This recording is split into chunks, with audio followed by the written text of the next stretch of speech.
اعوذ باللہ من الشیطان الرجیم بسم اللہ الرحمن الرحیم قیام زید ابن علی. ٹھیک، کل کے درس میں زید ابن علی کے اساتذہ اور شاگردوں کے بارے میں پڑھا تھا. ٹھیک، زید ابن علی کے اساتذہ کا نام ذکر کیا تھا، پھر شاگردوں کا نام ذکر کیا تھا، پھر ان کے علمی آثار کی معرفی کی تھی کہ کون سی کتابیں زید ابن علی کی طرف منسوب ہیں. ٹھیک، آج جو ہے ایک تاریخ کا بہت بڑا حادثہ ہے. تاریخ کی برجستہ اور یہ کہا جائے کہ شہادت امام حسین علیہ السلام کے بعد جو قیام وجود میں آئے ہیں ان میں سے نامور قیاموں میں سے، خاص طور سے جو نامور مشہور و معروف جو قیام ہوئے ہیں ان میں سے ایک زید ابن علی کا قیام تھا کہ جنہوں نے بنو امیہ کی حکومت اور ان کی خلافت کے مقابلے میں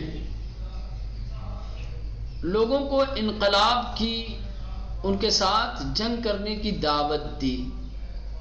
ہدف کیا تھا ان کے قیام کا؟ تین چیزیں تھیں. نمبر ایک، زید ابن علی کے قیام کا پہلا ہدف لوگوں کو کتاب الہی کی طرف دعوت دینا، کتاب الہی کی پابندی. چونکہ لوگ دستورات خداوندی سے دور ہو گئے تھے، احکام الہی کو پامال کیا جا رہا تھا، قرآن کے اوپر عمل نہیں ہو رہا تھا. لہذا زید ابن علی نے اسی لیے قیام کیا تاکہ لوگ کتاب الہی کی پیروی کریں، احکام و دستورات خداوندی کی پابندی اور رعایت کریں. دوسری چیز، سنت پیغمبر کی طرف لوگوں کو راغب کرنا، دعوت دینا، سنت نبوی کی پابندی کی طرف بلانا. کیونکہ سنت پیغمبر بھی تقریباً فراموشی کے نذر کر دیے گئے تھے، لوگ بھول چکے تھے. امت مسلمہ کے درمیان سنت پیغمبر پر عمل شاذ و نادر رہ گیا تھا. قیام اسی لیے کیا تاکہ سنت پیغمبر کو زندہ کیا جا سکے. بدعتوں کا خاتمہ. ظاہر سی بات ہے جس سماج میں نبیوں کی سنتوں پر یا اماموں کی سنتوں پر عمل نہیں ہوتا، کچھ تو عمل کرتے ہیں، بدعتوں پہ پھر عمل کرنے لگتے ہیں. جب انسان سنتوں سے دور ہو جاتا ہے تو پھر بدعتوں کا پابند ہو جاتا ہے. تو چونکہ اس سماج میں، اس دور میں، اس زمانے میں سنت پیغمبر متروک ہو چکی تھی، اس کی جگہ بدعتوں نے لے رکھی تھی. لہذا زید ابن علی نے سنت پیغمبر کو زندہ کرنے کے لیے اور بدعتوں کا خاتمہ کرنے کے لیے قیام کیا تھا، اور خود خون امام حسین علیہ السلام کا بدلہ بھی تھا. سمجھ رہے ہیں؟ اور یہ سب سے بڑی وجہ، چونکہ شہادت امام حسین کے بعد، حادثہ کربلا کے بعد، واقعہ کربلا کے بعد لوگ اپنے آپ کو مجرم سمجھتے تھے کہ فرزند زہرا میدان کربلا میں شہید ہو گئے، کس مظلومیت کے ساتھ، کس بے دردی کے ساتھ انہیں قتل کیا گیا، خاندان اہل بیت پہ ظلم و ستم ہوا. جو لوگ زندہ تھے ہم نے کیوں نہیں ان کا ساتھ دیا، ہم نے کیوں نہیں دفاع کیا. کل کو میدان محشر میں رسول خدا کے سامنے ہمیں حاضر ہونا ہے. اللہ کے رسول نے اگر ہم سے سوال کر دیا کہ میرے نواسے کو کس جرم اور کس خطا تم نے کیوں نہیں ساتھ دیا، ہم کیا کہیں؟ ہم مجرم ہیں. جس طریقے سے یزید کا ساتھ دینے والے مجرم ہیں، اسی طریقے سے امام حسین صلی اللہ علیہ وسلم کا ساتھ نہ دینے والے بھی جن کو توابین کہا جاتا ہے. توابین کیوں کہا جاتا ہے؟ واقعہ کربلا کے بعد انہوں نے توبہ کیا کہ ہم سے بہت بڑی خطا ہو گئی، ہم سے بہت بڑی غلطی ہو گئی، ہمیں امام حسین علیہ السلام کے قیام کے ساتھ ہونا چاہیے تھا. اگر ہم نے اب خون حسین کا اگر بدلہ نہیں لیا تو غلطی ہو گئی. اب اس غلطی کا ازالہ صرف قیام کے ذریعے سے ہو سکتا ہے. کل اگر ہم قیام امام حسین کے ساتھ نہیں تھے تو کم از کم آج ان کے قاتلوں سے بدلہ لینے کے لیے جو ہم قیام کریں گے، اس قیام میں ہماری شرکت لازمی ہے اور اسی سے ہماری توبہ قبول ہو سکتی ہے. تو بہرصورت ایک یہ تھا. تو بہرصورت یہ 3 مقاصد، 3 اہداف زید ابن علی کے قیام کے. 4 رکھ لیں، اس میں خون امام حسین کا بدلہ بھی اگر لے لیتے ہیں تو کتنے ہو جائیں گے؟ 4 اہداف تھے. پھر زید ابن علی نے مخفیانہ طریقے سے لوگوں کو دعوت دینا شروع کی، لوگوں کو اپنے ہدف اور مقصد سے آگاہ کیا، لوگوں کو جمع کرنا شروع کیا اور پھر ان کی تربیت نظامی. ظاہر سی بات ہے جنگ کرنے کے لیے اسلحہ چلانے کا، جنگ لڑنے کا طریقہ اور اس کی تعلیم ضروری ہے. تو مخفیانہ طریقے سے لوگوں کو دعوتیں دی، لوگوں کو اکٹھا کیا اور پھر ان کی نظامی تربیت کی. جہاں زید ابن علی نے مخفیانہ طریقے سے لوگوں کو اپنے قیام کے مقصد اور ہدف سے آگاہ کیا، وہیں ان کے زمانے کے جو بڑے علماء تھے انہوں نے بھی زید ابن علی کی حمایت کی اور باقاعدہ طور پہ فتویٰ جاری کیا کہ زید ابن علی کے قیام کے ساتھ کھڑا ہونا چاہیے. مسلمانوں کی ذمہ داری ہے وہ اپنا فریضہ سمجھیں، وہ زید ابن علی کا ان کے قیام میں ساتھ دیں. جن میں سے ایک خود ابو حنیفہ ہیں. ابو حنیفہ نے باقاعدہ طور پر مسلمانوں پر واجب قرار دیا تھا کہ وہ زید ابن علی کا ساتھ دیں. اسی طریقے سے اماموں نے باقاعدہ، جیسے امام محمد باقر علیہ السلام نے باقاعدہ طور پر لوگوں کو زید کے ساتھ قیام کرنے کی تاکید کی تھی اور اپنے شیعوں سے اس بات کی تاکید کی تھی کہ وہ اس قیام میں زید ابن علی کا ساتھ دیں. لہذا اس طریقے سے 15,000 کا لشکر انہوں نے تیار کیا. 15,000 کا لشکر تیار ہو گیا. ادھر کوفے میں جو ابن زیاد کا گورنر کہہ لیں، حاکم کہہ لیں، یوسف ابن عمر ثقفی جس کو والی کوفہ، اس کو خبر ہو گئی کہ زید ابن علی نے ہماری حکومت کے خلاف اس طریقے سے 15,000 لوگوں کا لشکر تیار کر لیا ہے اور ہماری حکومت اور سلطنت کے لیے خطرہ بن گیا ہے. لہذا اس نے بھی جلدی جلدی جنگ کی تیاری کی، لشکر تیار کیا اور پھر آمنا سامنا ہوا. کس نے؟ بنو امیہ کا یوسف ابن عمر ثقفی.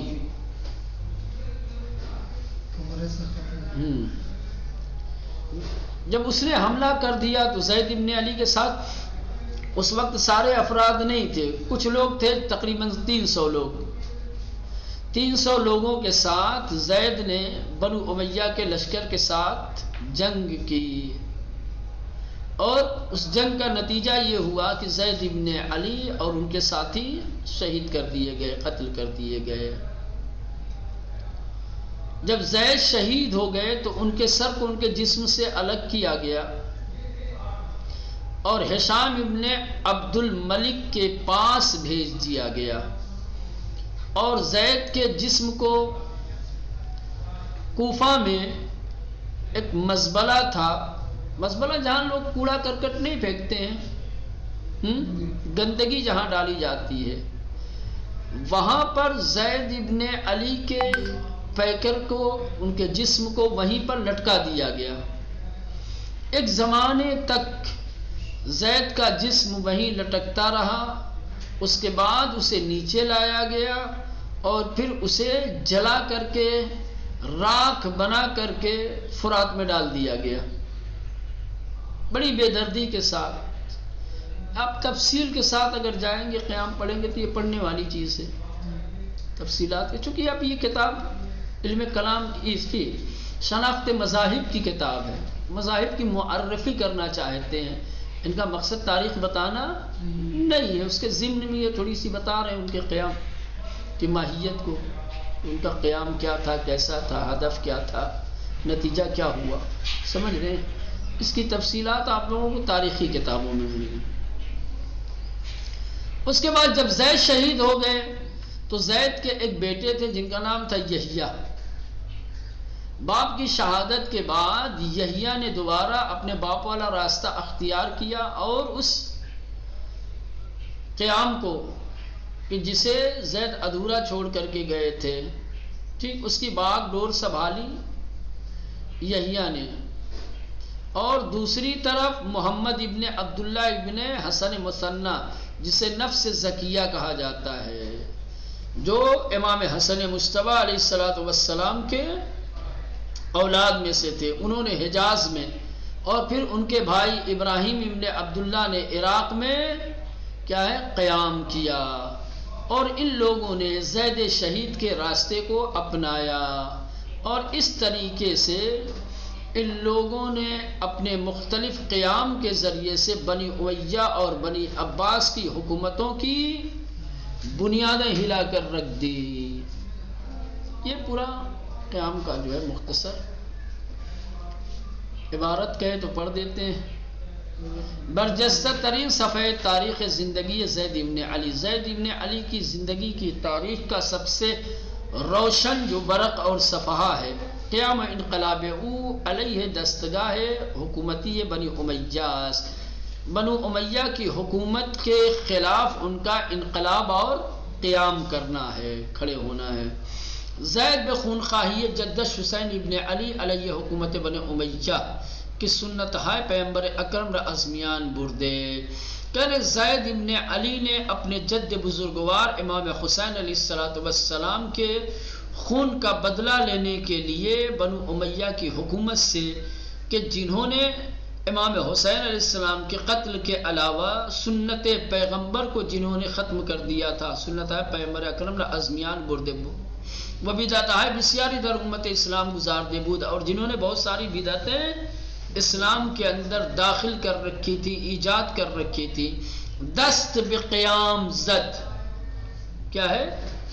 قیام کیا، کھڑے ہوئے. دست بقیام زد یعنی قیام کیا، قیام کر. وہ خود انگیز قیامش را دعوت بے، خود زید نے اپنے قیام کا جو مقصد بیان کیا ہے، قیام کا جو جذبہ تھا، جو ہدف تھا، اس کو بیان کیا ہے. دعوت میں کتاب خدا، کیا ہے؟ خدا کی کتاب کی طرف لوگوں کو دعوت دینا. احیاء سنت ہے پیغمبر کی سنتوں کو زندہ کرنا. و ازبین بردن بدعتہا، اور بدعتوں کا خاتمہ کرنا، دانست اس جانا ہے. یعنی زید ابن علی نے ان تین چیزوں کو اپنے قیام کا ہدف اور مقصد بیان کیا ہے. زید ابن علی مدتی مخفیان بگرد آوری یاران و آموزشہ نظامی پرداخ.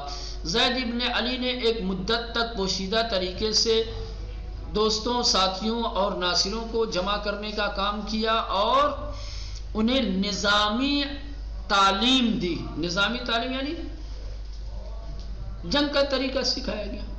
نظامی کہا جاتا ہے جنگی، جنگی تعلیمات، جنگ لڑنے کی تعلیم دی. و زمانے کی انگیزی و قصد خود را برائے قیام ابراز داشت، اور جس وقت اپنے قیام اور اپنے انقلاب کے مقصد کو ظاہر کیا، بسیاری از علماء، تو بہت سارے علماء و دانشمند نے، از جملہ ابو حنیفہ کی، جس میں سے خود ابو حنیفہ ہے، بے دفاع و حمایت ازو فتویٰ دادے، ان کے دفاع اور ان کی حمایت کے لیے فتویٰ دیا. وہ پیوستن مسلمین را بے واجب شمردند، اور ان کے ساتھ لوگوں کے جڑنے کو، ان سے ملنے کو کیا ہے واجب قرار دیا. کہا مسلمانوں پر واجب ہے کہ وہ زید کا ساتھ دیں اور زید کے لشکر میں شریک ہوں۔ ائمہ و پیشوایان امامیہ نیز کہنے کہ امامیہ کے پیشوا رہنما اور اماموں نے بھی ہمن گونے کی بیشتر اشارے شد، جیسا کہ اس کے اوپر بھی اشارہ کیا گیا ہے، قیام زید را تائید نمودے، اماموں نے بھی زید کے قیام کی تائید کی ہے، وشیعیان را اور اپنے پیروکاروں کو، اپنے چاہنے والوں کو بیاری و مدد و دعوت می کردند، زید کی مدد اور ان کی نصرت کے لیے دعوت دیتے تھے۔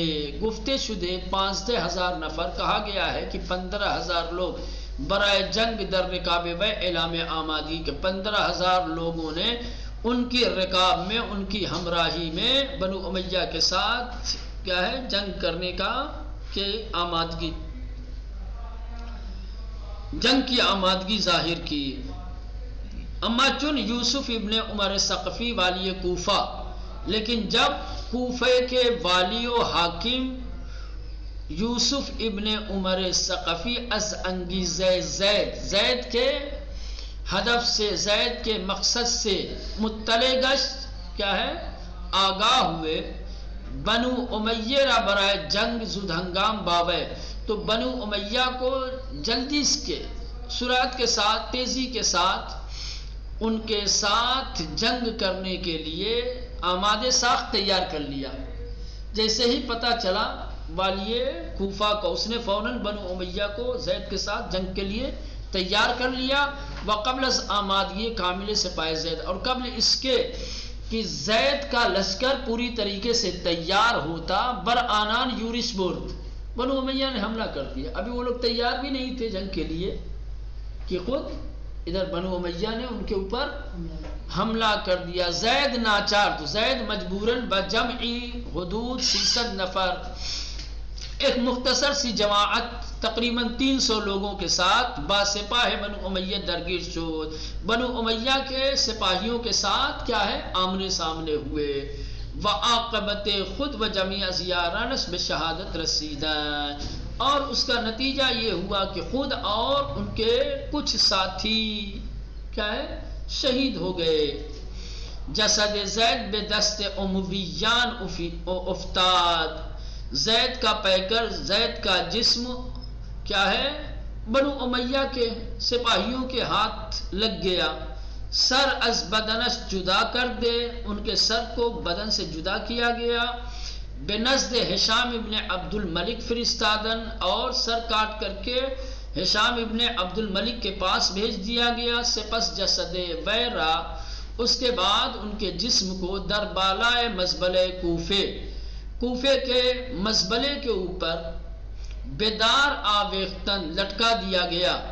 جسد مدتہ بردار بود، ایک مدت تک، ایک زمانے تک جسم کیا ہے سولی کے اوپر تھا۔ انگا ان را پائین آوردے، اس کے بعد پھر اسے نیچے لایا گیا۔ سوزانی دند، جلایا گیا۔ وخاکسترش را، اور اس کی خاک کو، اس کی راکھ کو برود خانہ فرات، دریائے فرات میں ریختند ڈال دیا۔ قیام و انقلاب زید شہید، کریں کہ زید شہید کا انقلاب اور ان کا قیام توسط فرزندش، ان کے بیٹے کے ذریعے، کون یحییٰ، در خراسان پہ گرفتے شد، خراسان میں کیا ہے اس قیام کو آگے بڑھایا گیا۔ پہ گرفتے شد یعنی اس کو آگے لے جایا گیا، ٹھیک۔ السوء دیگر، تو ایک طرف ادھر خراسان میں زید کے بیٹے یحییٰ نے قیام کیا، دوسری جانب محمد ابن عبداللہ ابن حسن مثنی، مشہور کیا ہے نفس الزکیہ، حسن مثنی جنہیں نفس زکیہ، حسن مثنی کے بیٹے محمد جنہیں نفس زکیہ کہا جاتا ہے، اور جو شیعوں کے دوسرے امام حسن مجتبیٰ علیہ السلام کے بیٹے ہیں، در حجاز، انہوں نے حجاز میں، ٹھیک، ادھر خراسان میں یحییٰ نے زید کے بیٹے نے، اور ادھر حجاز میں نفس زکیہ محمد ابن عبداللہ جو حسن مثنی کے بیٹے، انہوں نے وہ برادرش اور خود نفس زکیہ کے بھائی ابراہیم ابن عبداللہ، انہوں نے عراق میں دست بقیام زدے، کیا کیا انہوں نے؟ قیام برپا کر دیا، انقلاب لانے کی ٹھانی، وراہ زید شہید را دنبال کر دینا، اور اس طریقے سے زید شہید کے راستے پر یہ لوگ چلے۔ وہ پایہائے حکومت بنی امیہ و بنی عباس را، بنو امیہ اور بنو عباس کی حکومت کے ستون کو، پائے کو ان لوگوں نے بلرزے در آوردند اللہ کے